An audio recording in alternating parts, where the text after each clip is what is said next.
everybody. This is Isaiah Goodell from the Goodell Multiverse. Welcome to the first episode of The Dark Dimension. Bear with me, guys. I just kind of put this together. Nice little setup. Got some really cool figures, a couple really neat bottles that are horror themed. I got my good collection of horror movies. It happens to not be all of them. But in this segment, basically what we're going to do is I plan on talking about possibly 3 movies at a time. I want to kind of do a quick review of a movie that I have seen recently that's horror themed, and I'd like to do a in-depth kind of mini retrospective of an older horror movie that I think that you should see, that everybody should know, that would be like a personal favorite of mine. And I want to do a segment that I'm going to call the creature feature, which is basically any kind of like really low budget, something that, you really don't got to see, but it's just for like specific horror fans, because I personally have this real love for, 80s, 90s, early on horror, 70s horror, that practical effects, terrible acting, wild music, just things that went, way beyond what they were at the time. And I think some of those movies are fun and at least worth remembering, because when we make movies today, you see that there's a lot of resemblance from them in there. So yeah, that's kind of what the goal is. There's no real rules here, guys. I'm not sure when I'll do specific things, but I would like to do a longer series that's just on the Saw movies with a special guest. Sometimes I'll have another guest on, like Sam, and we'll go from there and see what we can do. So I do have, some note cards. So, don't be alarmed when you look at these. I'm just making sure I'm catching everything. Some of the stuff I tell you about these movies, I want to make sure I get the directors' names right, the actors right, and all that fun stuff. And then I'll kind of give you my 2 cents on it, and we'll just go from there. So, hey, anyone that's joining in, thank you. And we appreciate everything you've been doing for the channel on the Goodell Multiverse, and I hope this brings a little more to it. We really do primarily base ourselves in Marvel, and that is always going to be our goal. But we also know we'd like to branch out, seeing that I watch a ton of movies. I can do a whole segment of my own on just horror movies. We can do a whole segment on just drama sometime. And then there is, in the future, you'll see Sam and I do segments on other movies that we're going to watch and have a good time to talk about. But for now, we're going to do some horror movies. And this episode will be a little longer, only because I had to explain everything to you guys. And I'll kind of explain it each time as well. But this time, let's see how it goes. So I want to start out with, I saw a movie the other day for the first time that it's one of those things where you forget a movie come out that you really wanted to see, and then it came out. And then it was like kind of, I'm not in the mood to watch this movie. And I don't know, this movie looks like it might be really good, but I really got to be in the mood now. Whether it's because I work late sometimes, I get home like, man, I'm going to fall asleep. I'm not going to watch this. Or I'm not sure if it's even something I should watch. And it's almost every time I do that with a film that I'm interested in, I find that, boy, I should have watched that movie because it was excellent. And today, first, we're going to talk about a movie called Together. So you can see it on there right now. I'm sure people have heard of this and seen trailer for it before. And that's this movie right here, okay? I'm going to go ahead and set that down. So Together is a 2025 movie. It's directed by Michael Shanks. And by the way, this is this man's first directorial debut of a film, to be honest, which is fantastic. Like, for a first time out, wow. I mean, this guy, he needs to be given some more projects. But it's starring Dave Franco and Alison Brie. It premiered at Sundance Film Festival, and it was picked up by Neon Studios, which, if anybody knows anything about Neon Studios, they do some wild stuff. So basically what this movie is about, I'm going to give you a quick little synopsis of it before I give you my review points that I want to talk about. And it's a long-term couple buy a home in the countryside only to encounter a strange force that begins physically binding them together in horrifying ways. The movie was horror and grotesque, physical transformation as a metaphor for codependency and long-term relationship anxiety. And this movie is chock full of metaphors, I'll tell you, people. This is a great movie, man. This is a lot of fun. I couldn't believe how much I had fun with this. The pacing of this movie keeps you so engaged. It's very disturbing right from the get-go, and it holds right on to you. And what the pacing does so well for me is it keeps you interested in the mystery of what's really going on. And this is a movie you can't quite guess, because it really never does tell you in the end either. It leaves you, kind of thinking about it and wanting to understand it yourself more so. So that's what I like about this film is it's got the imagery with the pacing, makes it work perfect because it gives you just enough to keep you going. And, it keeps you interested by disturbing you as much as it possibly can. It's unpredictable in the most fascinating and satisfying way. The scares are unexpected. It's not they take moments that you wouldn't think were scary. And there's a scene in this film where Franco is in a shower and he loses control of himself. And you're like, oh wow, that scene was very terrifying. And it's mid daylight, like it's unexpected moments of fear that I was very pleased when I saw in this film. Because usually it's always dark, or you're in some dim lit house, or you're hiding in some graveyard, or you're, in some abandoned building. This was just normal day in your own home in the middle of the day. This is good. This comes at you when it comes at you and decides to. And I tell you that makes it more unsettling and more unpredictable. And that's something I really, really enjoyed about it. And because of that, it relied very much on the mix of practical effects, mixed with CGI. And to me, it couldn't have been better, like in that sense. Using practical effects, you're going to hear me say it 100 times on this channel, guys. I love horror movies with practical effects. Sometimes the dumber and weirder it looks, as long as it's practical effects, I'm more in than I am on CGI. And this movie does a great job at teetering that line of CGI and practical effects, and you can see it. And when you see it, you accept it because it fits very well. And the CGI complements it. It kind of brings a believability to those practical effects, which is actually real nice. What's interesting is the chemistry between the two main characters in this, the husband and wife, is extremely believable. They are fantastic. And I found out that Franco and Bree are married in real life. So it's kind of a cheat code. They did a great job. But these two people that are already in love and already have started their life, they starred them together in a movie that deals with being in love and doing something together in life. And fantastic. Awesome how they did that. And it's not relying on any jump scares. That's not to tell you there isn't some. Of course, every horror movie is going to have that staple jump scare here and there, and that's going to make them all fun, and that's what makes them what they are.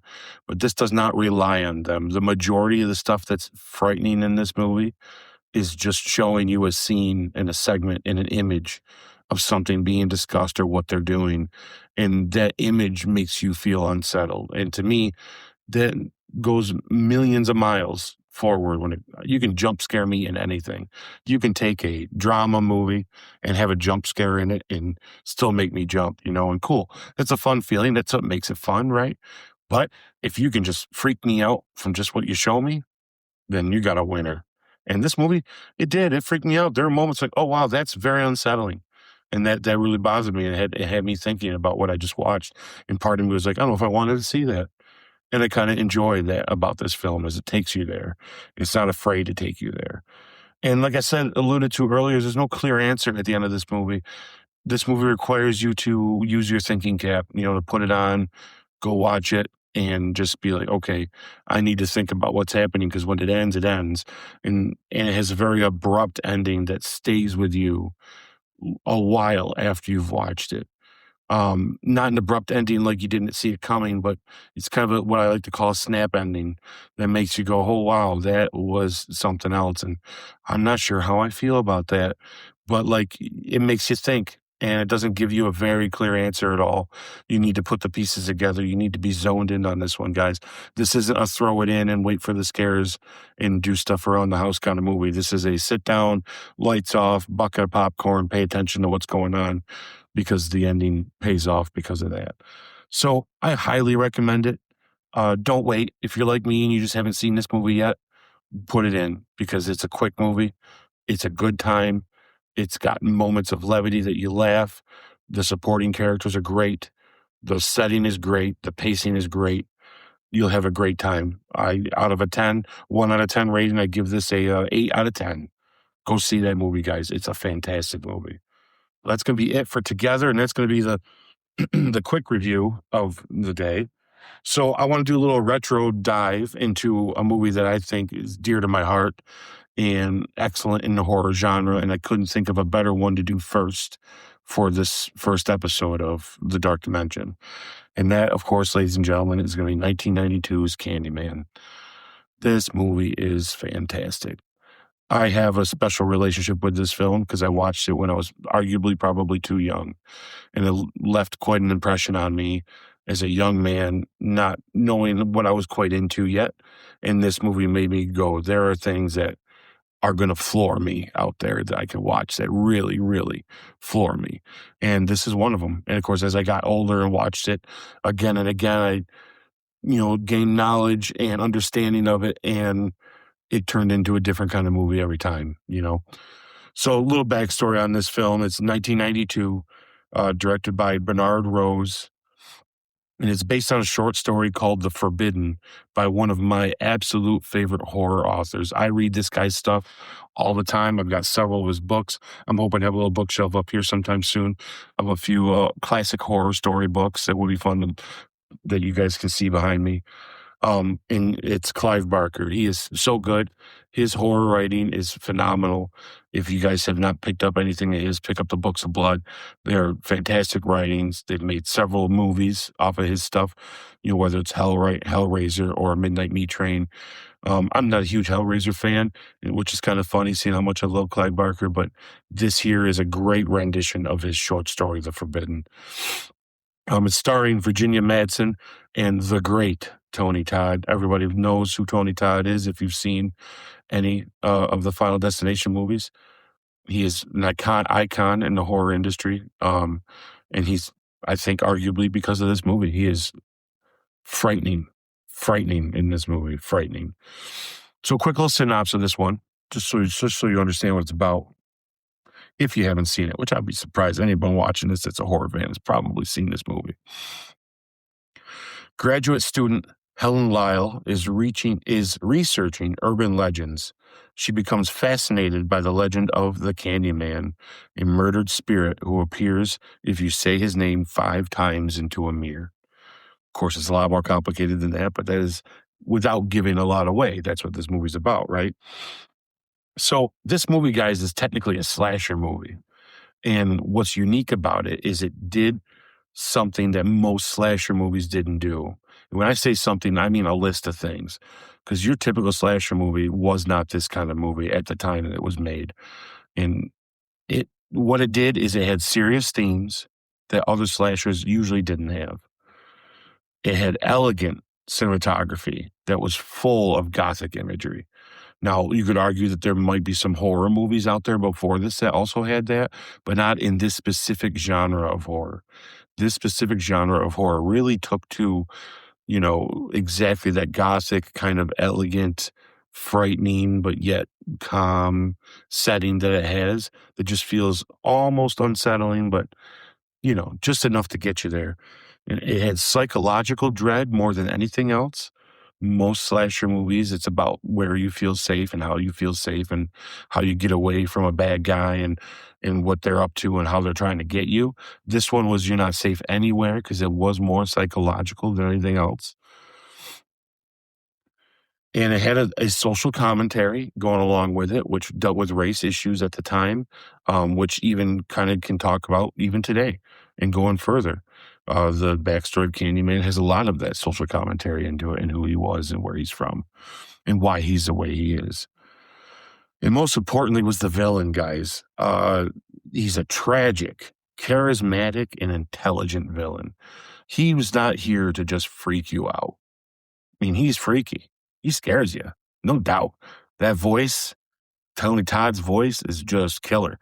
And the way he acts and his movements, very grand in gesture and very intelligent speaking, and it's very tragic. His backstory makes him a very tragic character that you feel very bad for something being as malevolent as he's being. And he's very charismatic, how he speaks, where he speaks, what he decides to do, a little theatrical, but yet a little undertoned, It's real good. Like it does something that a lot of slashers don't do, and that's one of them. And, thanks to Tony Todd, to be honest with you, because he's kind of the one that made that way, and he did a great job with it. I'm sure the director and Clive Barker's writing had a lot to do with it, but Tony brought it to life in a way that I don't think, anyone else could have at the time.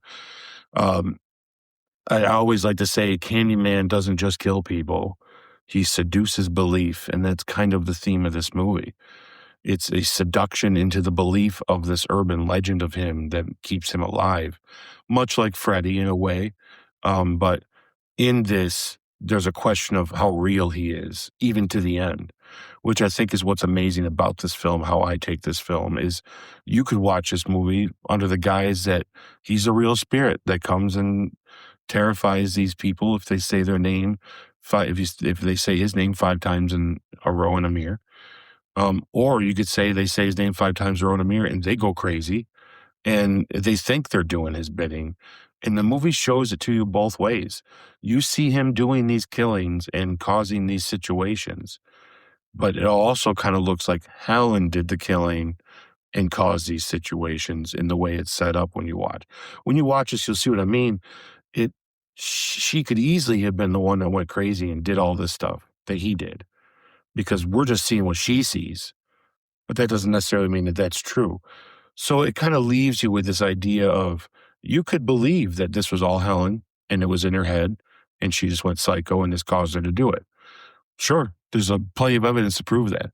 And there's plenty of evidence to prove that he was a real spirit that's shown up and did this for real.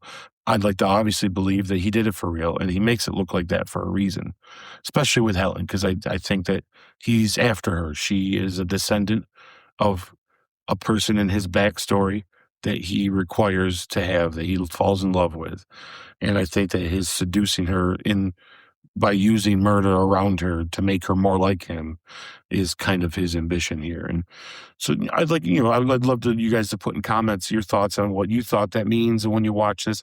I'm assuming you've already seen it, so hopefully you guys already know. Spoiler warning. I know I'm a little late, but watch it anyways, even if you've already seen it. If not, even if I am giving away things to you guys now, this is still worth a watch for these reasons, because it'd be neat to know what your thoughts are, because this is a great one for that. And there's almost zero jump scares. There's a couple here and there, just to kind of give that glimmer of horror like every horror movie does. But once again, this is another one of those that relies on the practical effects a lot and just the imagery of what you're seeing and the lighting, the use of bright lights and stagnant light in this movie is phenomenal. It, it leaves you wanting a lot more, and you almost feel like you've been there too long in these scary moments. There's moments that when Candyman shows up, when he's terrorizing who he's terrorizing, there's times where you're kind of like, man, like 5 minutes ago, I'd have been running out the door screaming down the street already. But the camera and the director make you stay there in that moment to witness what she's witnessing. And it almost makes you feel uncomfortable, like you've seen too much. But that's kind of what they want you to feel, because they want you to be in the guise of Helen as much as possible. And she does get to see way too much. And I think they want us to also feel that same feeling. And a neat thing about it is Candyman's origin has something to do with bees when it comes down to his death when he was a human back in the day. And there are several scenes in this where there are bees on Tony Todd's body and coming out of his mouth. He did all of those stunts himself. So when you see this in the movie, it's pretty amazing the lengths that they went to make this stuff happen. And it's fantastic, guys. I consider this a must-see. This is a must-see in a horror collection. If you're a horror fan, this is the kind of movie that you definitely need to watch. This is one that you should definitely put on the shelf. I think it's one that you should buy. It's good to have the physical media for. Go for it. This is easily a 10 out of 10 for me. I don't give a lot of 10 out of 10s, folks, but this one is a 10 out of 10, and it is phenomenal. I watch it at least once a year. Every Halloween time it goes on is a ritual. It's just something that I've seen that many times because it's an easy watch. It's not a hard watch. It's not a very long movie. It works for all those things. So get out there, guys. Watch this movie if you haven't watched it. Sometime I'll do a review of the sequels. I'm not a huge fan of the other sequels. They're okay. They're fun. They kind of lose their potency. And there's a prequel, well, not prequel, but there's a reboot that they did not too long ago, which I love somewhat. It doesn't do quite the same justice that this deserves, But I'll do a review of that too sometime, guys. But right now we're gonna stick with just this first one. So, Candyman, guys, watch it. Excellent movie. All right, and that's the end of that one. So we're on to our creature feature. This one here is going to be kind of quick. It's not a big deal. This is that kind of movie, guys. These are all bad movies. Okay, so I mean, they're bad depending on how much you like them. That's almost so bad that they're good, and that's kind of what I'm getting at. So today's good bad movie or creature feature of the day is definitely going to be Planet of the Dinosaurs, or just Planet of Dinosaurs, I guess. There are a couple different names, but that tends to be the original.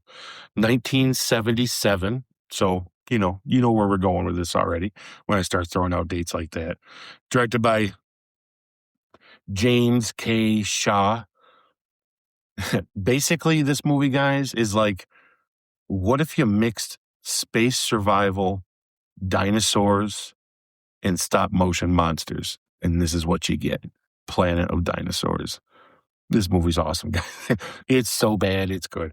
All right, so the synopsis of this movie, just to give you a little background on it, it's a spaceship called the Odyssey, crashes on a distant planet with breathable air and Earth-like conditions. The survivors soon realize the world is essentially on an earlier evolutionary timeline, meaning it's full of prehistoric life. That's it, guys.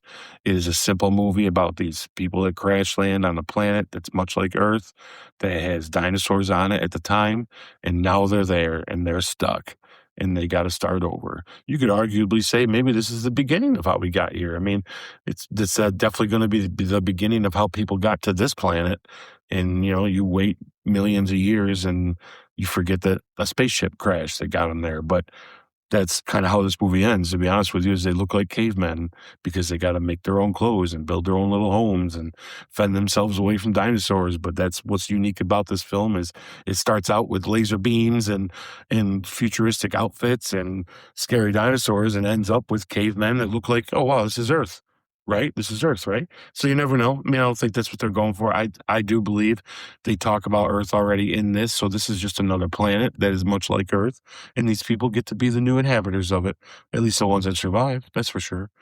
Think Gilligan's Island meets Jurassic Park. That's pretty much what you're getting with this. It's silly. Not meant to be silly. Gilligan's Island at least was a comedy. This isn't.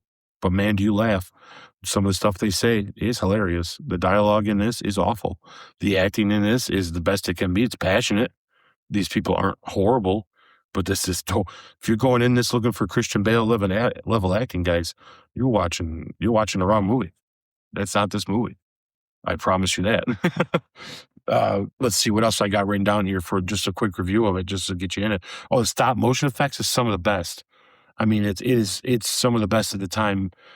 Mostly because it's very inventive and violent.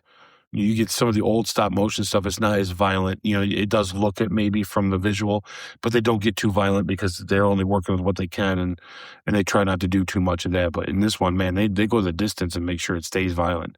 And when these dinosaurs do stuff, they do stuff and you can see it. And I like how often they use it, and I like that it very much relies on it because there's nothing really that good and special about this film except for these moments, and there's a lot of them.